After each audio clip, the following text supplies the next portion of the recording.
Surely it can't be that good. Today we count on the 10 most overrated cars today. Number 1. Toyota Supra. The Toyota Supra has been a dream machine to JDM fanboys alike for years. Its 320 brake horsepower power output, graceful chassis, good tuning background and stunning looks makes a recipe for success. But in a way it doesn't. Due to some 12-year-old fanboys who think that the Supra is faster than light, the Supra has gone slightly sour. The fact that most Supras you find today are naturally aspirated automatic examples. The Supra is an amazing car, but it's a pity that those around it overplay its performance so much. Number 2.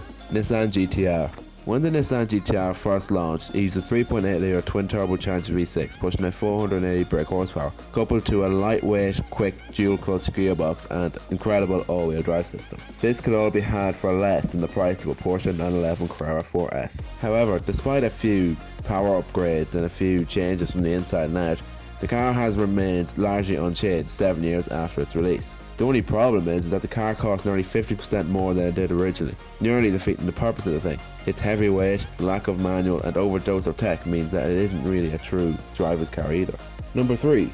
BMW E30 M3. With the use of a lightweight inline-4 naturally aspirated engine, rear-wheel drive, a 5-speed manual transmission and no electronic aids to top it all off, the E30 M3 was shaping to be the perfect car. However, the E30 M3 made under 250 brake horsepower in its most powerful form, which isn't a lot, especially by today's standards. Even though people still praise the E30 for its performance figures and statistics, this has resulted in the E30 being overappreciated and now overpriced. Number 4. Mazda MX5. For over 25 years, the Mazda MX5 has been the benchmark for open-top, low-budget, sporty fun. The MX5 has wowed tuners and hairdressers alike, thanks to its quirky appearance and drivability. However, what they always seem to miss is the fact that the MX5 is very impractical, slow, and even though 4 generations have passed, the formula has barely changed. Sure, if it's not broken, don't fix it, but a little change doesn't hurt anybody. Number 5. Bugatti Veyron.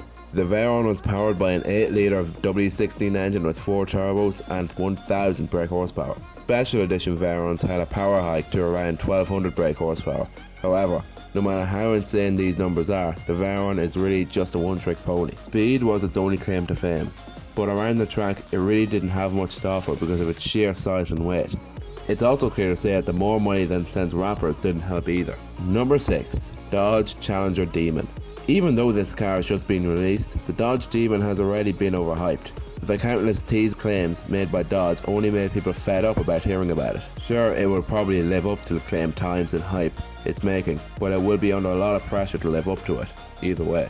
Let's just hope the wait was worth it. Number 7. Porsche 911. Ever since 1963, we've been blessed with the presence of the Porsche 911. After spanning many generations, the 911 is an incredible car with hardcore and GT variants. However, ever since Porsche released the Cayman, which is a blast to drive, was deliberately toned down so it didn't step on the toes of the 911. This is a shame as the Cayman GTR could have been much better than it already was. Either way, the 911's iconic shape is hard to say no to. Number 8. Toyota GT86. Since its release, it has been hailed as the return of the semi-cheap sports car. 197 brake horsepower going to the rear wheels of a relatively light chassis is surely a winning recipe.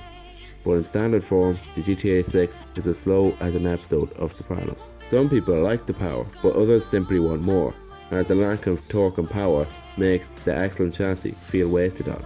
If only Toyota/Subaru would give it a turbo. Number 9. Toyota Prius. We all know one. Driving around in their Prius thinking that they are saving the environment every mile at a time, as it's environmentally friendly. However, this isn't strictly true, as the Prius still has a fossil fuel engine, as well as a battery which contains nickel. This nickel must be mined, extracted, shipped, processed, refined and eventually turned into a battery.